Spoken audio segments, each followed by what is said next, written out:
You didn't work home.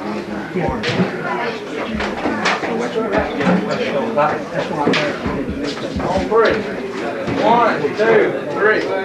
Happy birthday to you. Happy birthday to you. Happy birthday, God bless you. Happy birthday to you.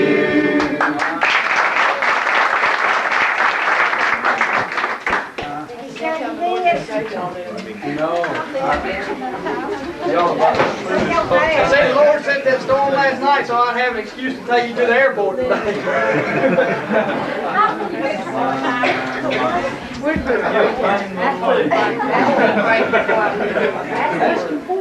I had no idea. I wonder why all the folks were standing around. I'll tell you folks, I'm really just about shocked. You don't remember that night when I told you had to go on in the house? I had to stay out there and tell the men something you didn't need to hear. Yeah, but I didn't think you dropped it.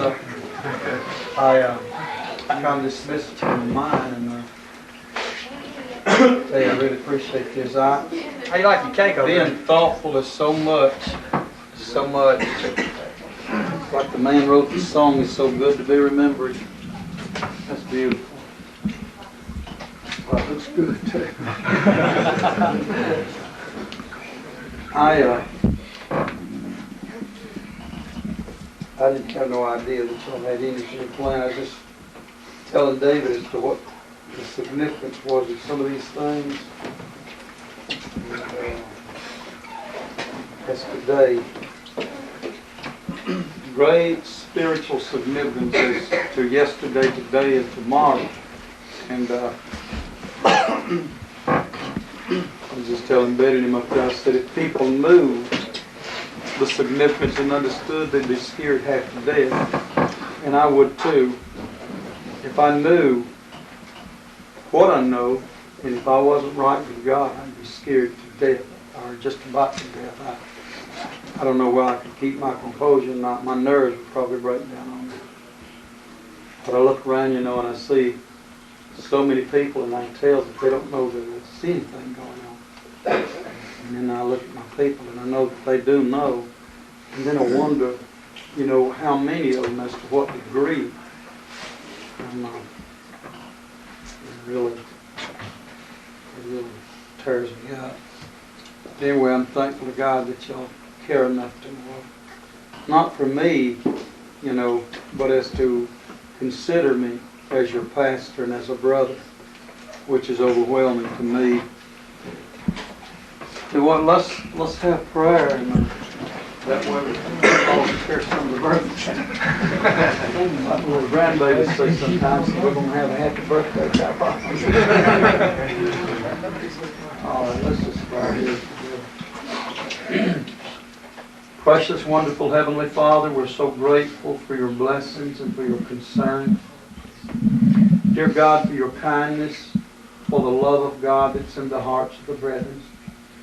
By that knowing, Father, that we pass from death unto life, and we do have eternal life because we love one another. And I pray, dear God, that the brotherhood here will reach around the world. And dear God, as we get the letters and we hear from radio and the different things, that will find Christ springing up within the heart of the people all over the world. And the brotherhood continually growing. May it grow into great strength, great love, and great concern as to thy kingdom, as to thy way of life. Father of heaven, we love your way of life. And we ask you to be with us in Jesus' name. Okay. How you feeling? Ready to feel the mind? Plenty of food on it. Well, fellas, whoever's supposed to serve or whoever serve the set or whatever, it's ready. Got him one. You want one, Daddy? Yeah. Thank you.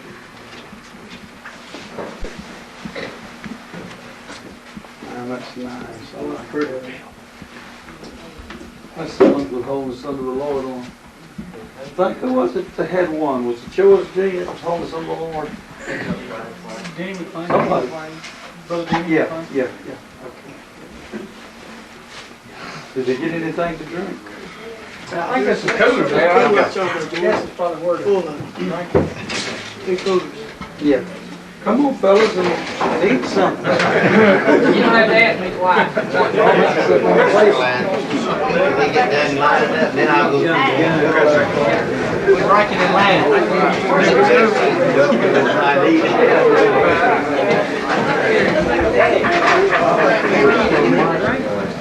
Yeah, he's thank you. She got she wrote the letter second time around.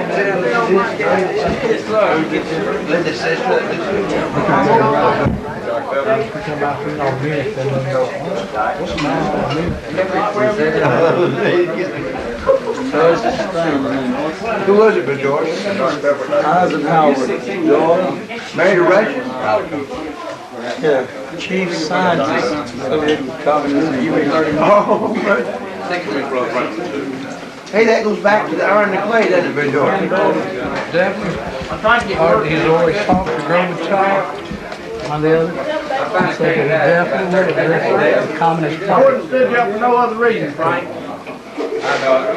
That's good enough reason. I got your message last night, but it was real late. I want you to listen to me. It was out the Atlanta Journal. Remember I told you Reagan was in Atlanta? Reagan's in Atlanta today, yesterday and today. Today, sir? Yeah, he said there. Listen to what he said here. The former President Ronald Reagan said Friday that he is filled with optimism about the world, but cautioned that he also sees signs of Armageddon.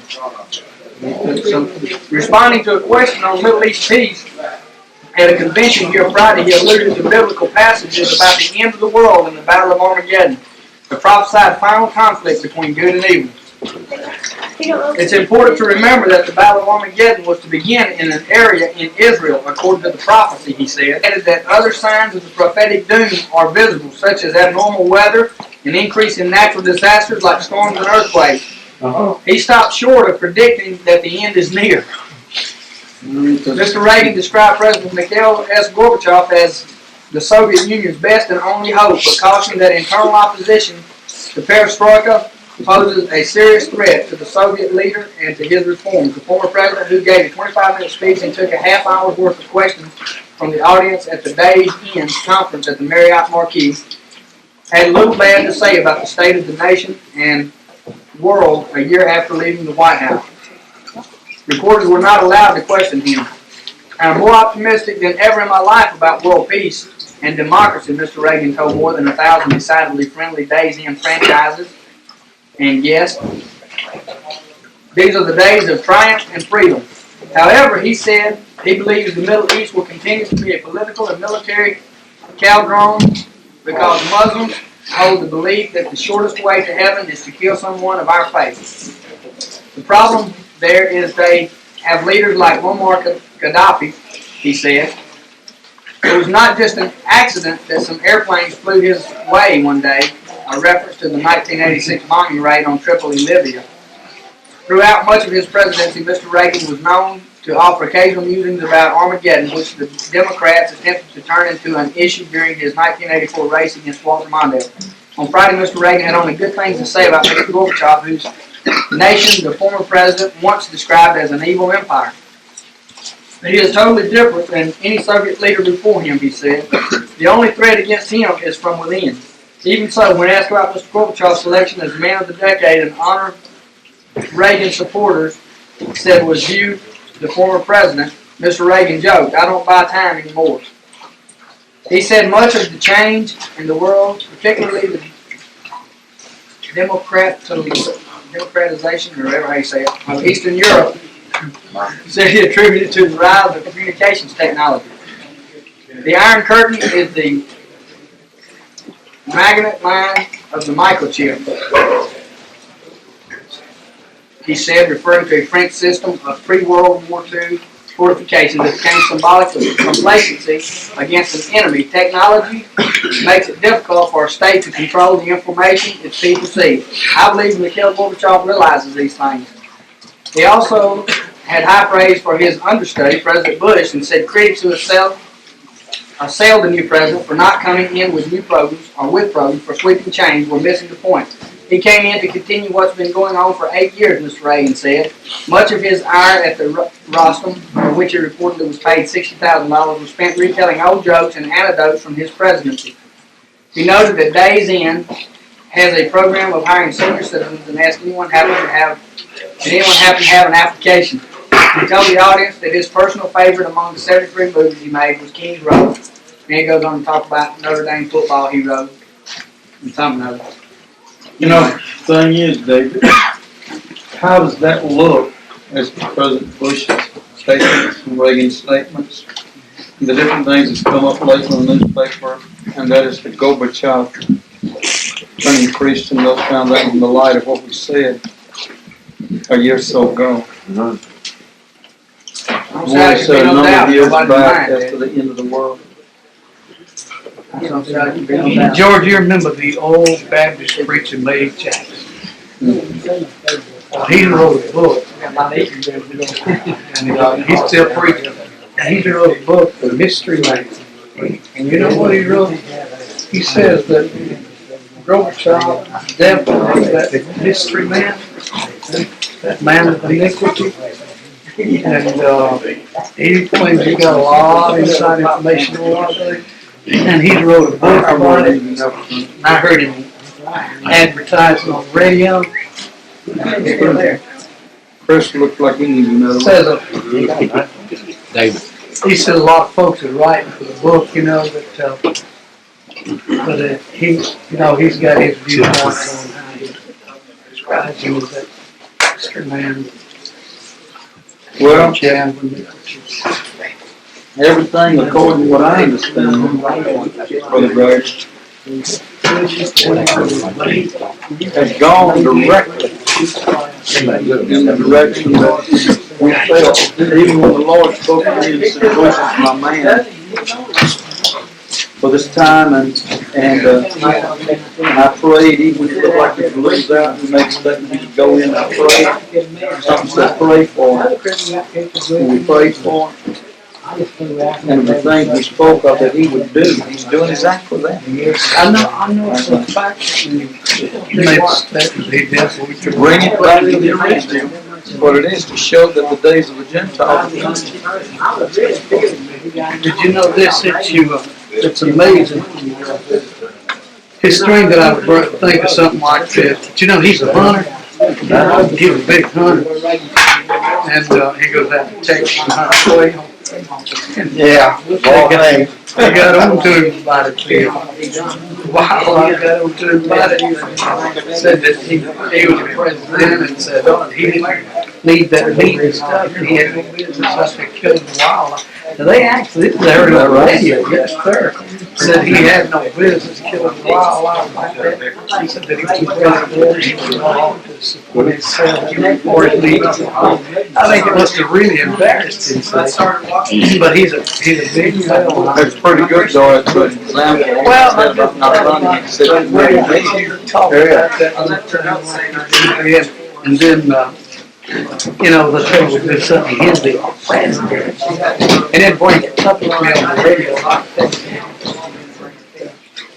And they remember a vision I he had. wasn't welcome out there because Well, the day was coming to a close. It was almost at night. And I had like a door, big door, holding open. I was holding open the closet for Dale's brother, his brother. And he just had a few minutes if he was going to make it. He had to really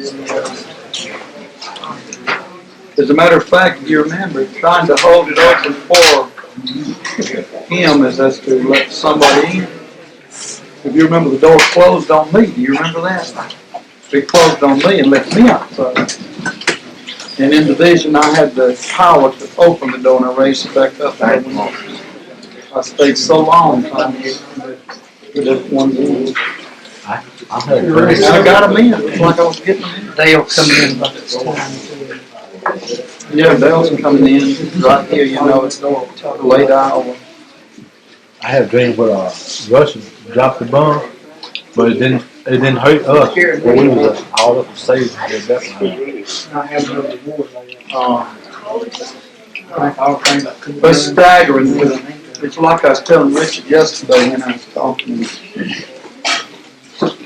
I showed him the little clip and I still got it here. I think I read it. I guess they read it in church. I guess they did, huh? Yeah, didn't they read it in church? I was thinking they read it in church. But anyway, it was just, who's got a Bible? Who's got a reminder here? That's my file cabinet.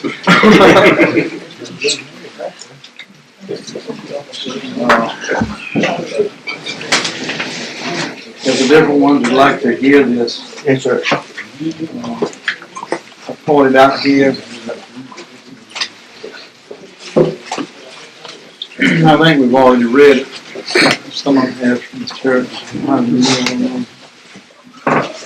But anyway, this is the clipping that Bob had sent me out of California. He got it out of California paper. And it says, parched Iraq, Syria, jittery as Turks divert Euphrates to power project. Said Middle East, the river will flow for at least 1 month into a giant reservoir, linchpin in network of hydroelectric and irrigation facilities. David, you read this. Damascus, Syria. Turkish engineers Saturday halted the flow of the Euphrates, one of the world's great rivers, sending a flood of jitters through downstream drought-stricken Syria and Iraq. The water will be diverted for 1 month into the reservoir behind Turkey's giant new Ataturk Dam, linchpin of a network of hydroelectric and irrigation projects along the upper reaches of the Euphrates and Tigris rivers in eastern Anatolia. In the Middle East, where water politics are excruciatingly sensitive, neither the Syrian nor Iraqi governments has openly opposed the diversions, but they have reason for concern. The Ataturk Dam has the potential to hold 2 years' flow of the Euphrates, said a Western diplomat. I'd be bloody nervous living downstream. The Turks have pledged to resume the flow at previous levels on February 13th, but even that rate has fallen short of Syrian needs. The water level in Lake Assad, the big Syrian dam on the Euphrates, is so low that only one of its 8 hydropower turbines is working, according to published reports. In Iraq, further downstream, the flow is further diminished and has been polluted by pesticides from upstream agricultural projects. We had to cut the water for a month. There can be no debate about this, Turkish Public Works Minister Cengiz Altikaya declared recently in Ankara. No open debate. There were urgent talks among Turkish, Syrian, and Iraqi officials over the past 2 months. And shadowing the technical talks was a political cloud. The public threat last September by Turgut Özal, when Turkey's Prime Minister, then Turkey's Prime Minister, and now its President, to block the Euphrates if Syria did not restrain Kurdish and Armenian guerrillas who Özal charged were raiding Turkish villages, and had training bases in Lebanon's Syrian-controlled Bekaa Valley. With foresight, a 1987 report on the Middle East by Washington Center for Strategic and International Studies noted, before the 21st century, the struggle over limited and threatened water resources could sunder already fragile ties among regional states and lead to unprecedented upheaval within the area. Diminishing or insufficient water resources threaten current and future development throughout the Arab countries. An 11-year-old drought along the Nile threatened power generation at Egypt's Aswan High Dam until the heavy rains of 1988. Development in the Persian Gulf states is draining and polluting the aquifer that supplies their water. Syria, Jordan, and Israel are competing for the waters of the Jordan River and its main tributary, the Yarmouk. Here in Syria, where the economy is heavily dependent on agriculture, water supplies are a year-to-year problem. The rains were good in 1988, but drought struck last year. 3/4 of the barley crop was lost for lack of rain in the northeast, where there is no river-fed irrigation. It was not a wet fall, said a foreign economic analyst. If they get a good rain this spring, they may be okay. In the village of Malula, in the Rimrock country of the Central Belt northeast of Damascus, Hannah Kwamala led a visitor to the well, and that's where it ends. You remember, well, I think the rest of it's here. Page, we continue on page 10. Yeah, I think it is through there instead. Do you remember the drought that we spoke of? I remember the drought we spoke of a number of years ago. Where we saw that vision. So they haven't recovered from that thing yet. And David, you remember when we were in Egypt? I mentioned this to you the other night. When they was having a problem over the Nile River. People were so scared. Do you remember that? See, that also is part of this thing, is to the effect. We didn't have it. No, sir.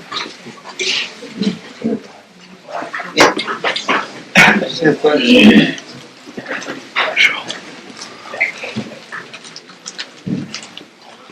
No. Well, I don't guess I have it. I thought I had the other part of it. But anyway, you see that if they have the ability to close that river off for 2 years. Didn't it say 2 years, the reservoir hold 2 years of running water? In that time or less, they can drop that river. That means that at this time, if they have it controlled now, that any time that they want to shut that water off, all we got to do is shut it off. Just a little bit of a strategy, get together, planning ahead, cut the waters off, and send them eastern armies right across there anytime to get ready now. They've never had that ability to control that river before. And how many remember what I said about the rivers Euphrates, Hiddekel, Pison, and Gihon, the 4 rivers that come out of the garden? Remember that? We said this is one of the rivers. Now, in the light of that, as the Bible said, as in heaven or in the earth, so in heaven, as in heaven, so in earth, or that is to say, what God is doing naturally or spiritually, He shows naturally.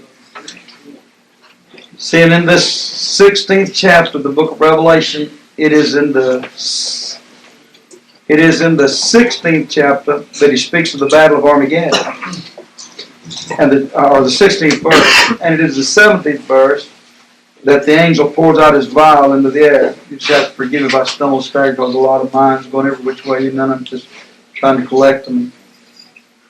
Okay, now, the 16th chapter, the 12th verse, says, and the 6th angel poured out his vial upon the great river Euphrates, and the water thereof was dried up, that the way of the kings of the east might be prepared.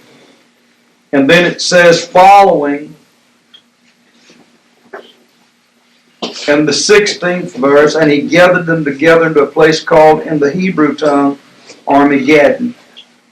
The 70th verse, and the 7th angel poured out his vial into the air, and there came a great voice out of the temple of heaven from the throne, saying, it is done. And there were voices and thunders and lightnings, and there was a great earthquake, such as was not since men was upon the earth, so mighty an earthquake and so great. And the great city, that is Jerusalem, and the great city was divided into 3 parts. And the cities of the nations fell. And great Babylon came in remembrance before God to give unto her the cup of the wine of the fierceness of his wrath. And every island fled away, and the mountains were not found. And there fell upon men a great hail out of heaven, every stone about the weight of a talent. And men blasphemed God because of the plague of the hail, for the plague thereof was exceeding great. Now what I'm saying is, it says, and the great city was divided into 3 parts, and the cities of the nations fell. John said, I beheld until I saw the cities of the nations, like Atlanta, London, wherever, just literally crumble to the earth. And you can see, brethren, we predicted a number of years back, or whenever it was, a long time back, that they would dry up this river. And now, all of a sudden, I said that it would be in the end of the world that they would do that. And so, all of a sudden, right here, when we had detailed things, step by step, as to the end of the world coming, and I said, now it's at hand. And all of a sudden, they published that article in the California paper as a confirmation of what Revelation 16 said, and that's to happen in the tribulation. This is the thing I keep reminding the brethren of, that this Euphrates River being dried up happens in the tribulation period. Now, if they've already come to the place to where they can control this river, then that means that God has set the stages now for the coming of these armies. See, He has set the stages for the tribulation period. And then our own president, or ex-presidents, would be standing up at this time and making the statement that he did, that now we're coming to the Battle of Armageddon. Because I tell you what, if a man can't see that, he's got to be blind. There's no way in the world he could be anything but blind. Because see, the Bible said the wicked shall not see. And He said that Satan, Lucifer, even the God of this world, has blinded their eyes that they should not be able to see. And if this be hid, it be hid to them that are lost. So it's very obvious that if a person couldn't see it, he would have to be lost. If he could hear these things and see these things, we say see these things the way that we're seeing them and hearing them here, and then go back into the world, he'd have to be lost. There would be no way in the world to be a child of light, because that wouldn't be possible.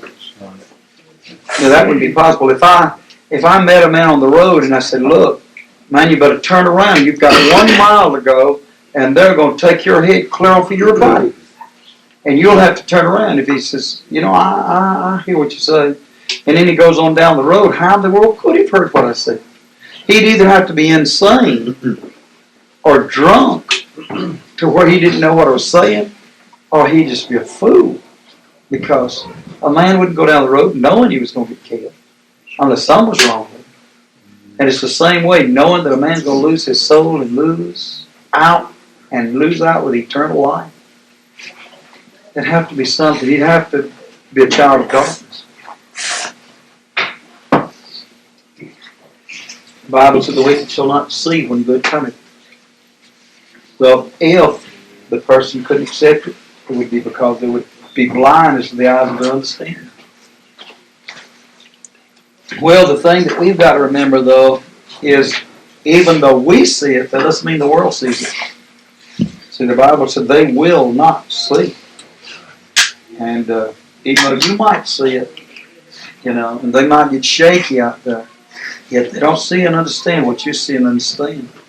And we are obligated, as one that does know, to do what we can to reach out there and get the elect and give the warning to the people that in the time of the disaster that they would have known. Otherwise, the Bible said, you see the sword coming, and if you don't warn the people, I'll require the blood at your hand.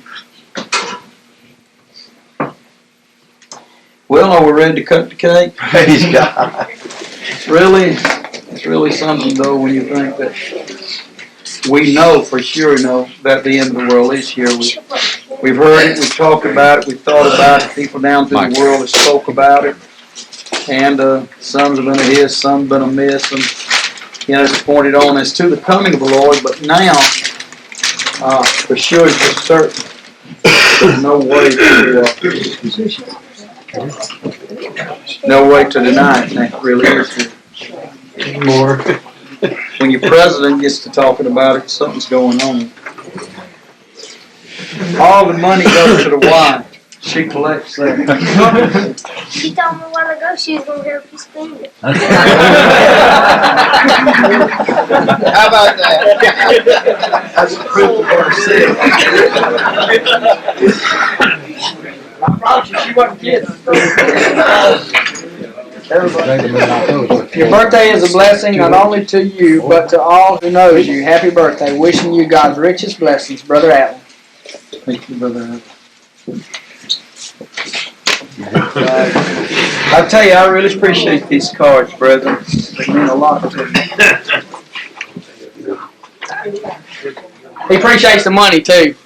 Mama appreciates it, really appreciates it. Really appreciate it. I don't handle money. but the thing is, it's needed so much for the work of the Lord. Well, that's why God gave you me, because I handle it. I thought this was a pretty little thing too, Dave. If you'll notice that rainbow, Oh, ain't that and it looks like a little dove. That's beautiful. I thought it was striking into the cakes are like they are, and that just come in while I was sitting here. Beautiful. I don't know. It says, I set my bow in the cloud, and it shall be a sign of the covenant between me and the earth. Genesis 9 and 13. Glory to God. I thought that was striking. It would come in today. Who brought that in? Brother Gene next. Is that right? Eugene gave it to me. I thought that was really striking as for right now. Now, that's got a whole stack of money right here. This says, wherever we are at any time when closing our hands in prayer, we know within our hearts our loving Lord will meet us there. It's God who knows our every need and hears each prayer we say. It's He who grants us heart's content and guides us through each day. So may it be His gracious will to always give to you His understanding and His love and all His blessings too. Have a happy birthday. David Cartrick, Willie Hope Jr., Steve Whitlow, Jonathan Whitlow, Larry Bullard, Thomas Cartrick, Solomon Cartrick, Thomas Hope, Micah Clyde II, Micah Clyde and Randy Finger II, I guess. John Joyner, Jerry Joyner, Eugene Nix, Robert Wade, Chris Duke,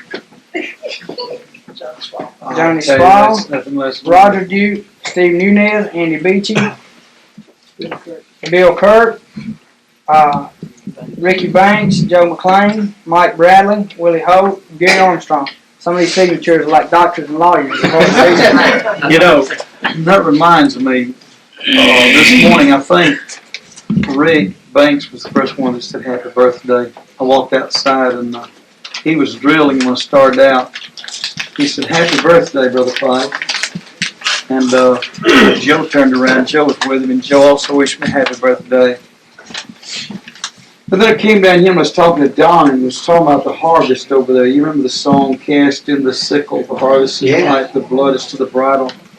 And they're just now getting ready to go out. And Don was troubled. He said, I'm disturbed, and I've had the hardest time getting this out. I said, well, Don, don't worry, because the Lord has a time for it, and the time is about now. Which, of course, Mr. Reagan today making the statement he made up there in Atlanta about Armageddon. See, that's what the song is wrote about.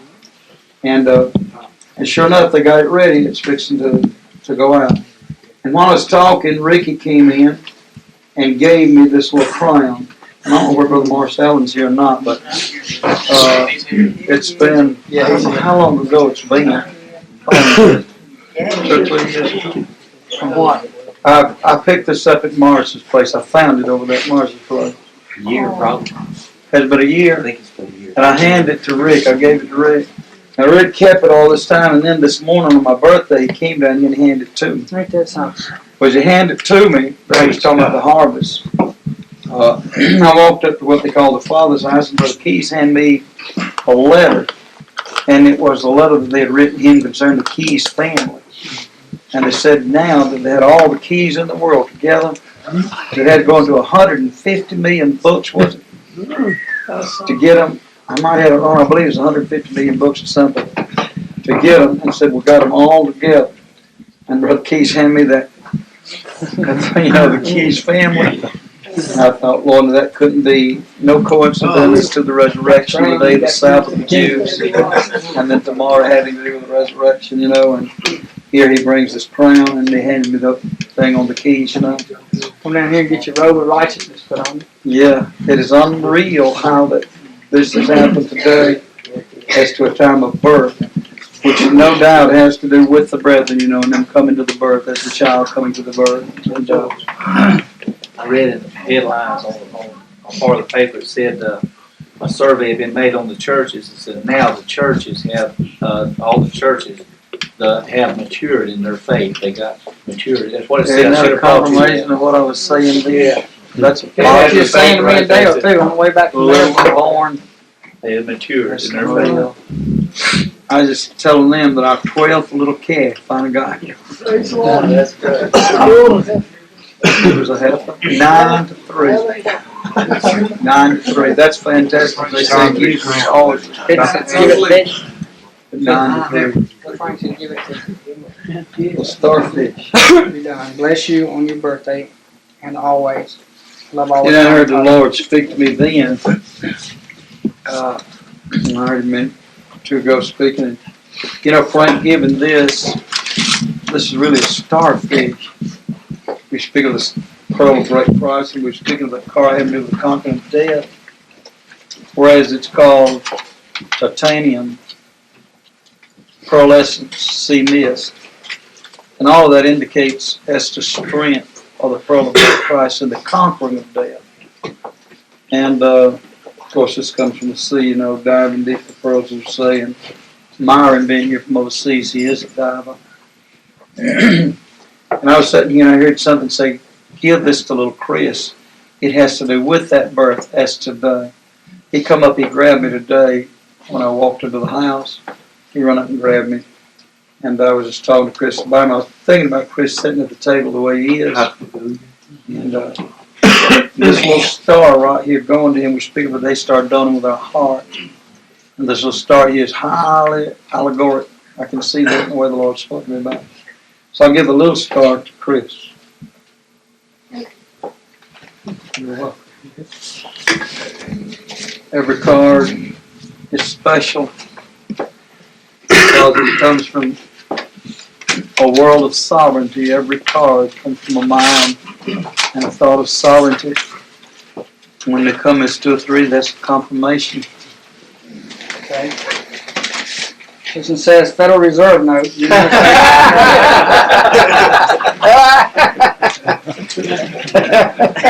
Federal Reserve note. For you on your birthday, God is with us whenever we pray. So wherever we are, at any time, when closing our hands in prayer, we know within our hearts our loving Lord will meet us there. It's God who knows our every need and hears each prayer we say. It's He who grants us heart's content and guides us through each day. So may it be His gracious will to always give to you His understanding and His love and all His blessings too. Have a happy birthday, Brother Jerry Lamb. Appreciate that, Jerry. Amazing.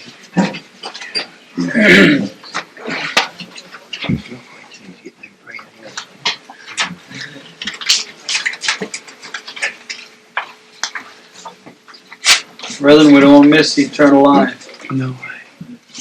Don't want to miss eternal life. Wow. Yeah. It's like David Paul taking his time for these things. He spends his time in life with me. And the allegoric thing as to what it has to do with is the spiritual riches and blessings is phenomenal, unbelievable. That's the beautiful place that God's placed me in because of this. There you have that. No, you go ahead. 15. 15 here.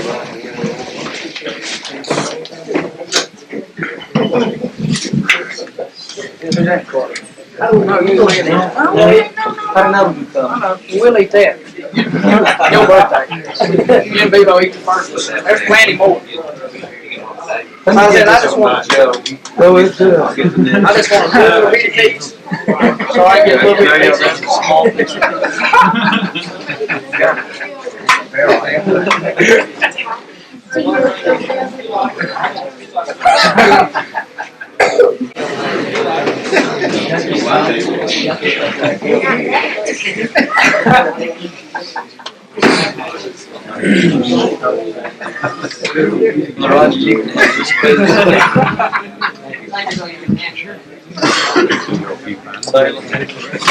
Thank you, Brother George. Bless you.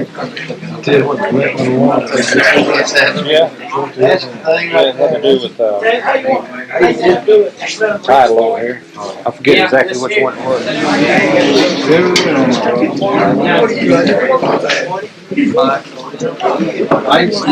We could. That's You know, today, they'll go 12 years.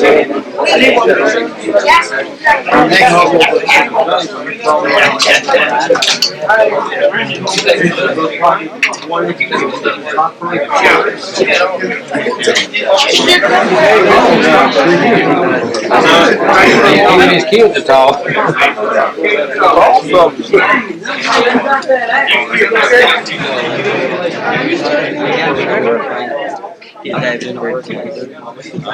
Moving around playing. Yes, sir.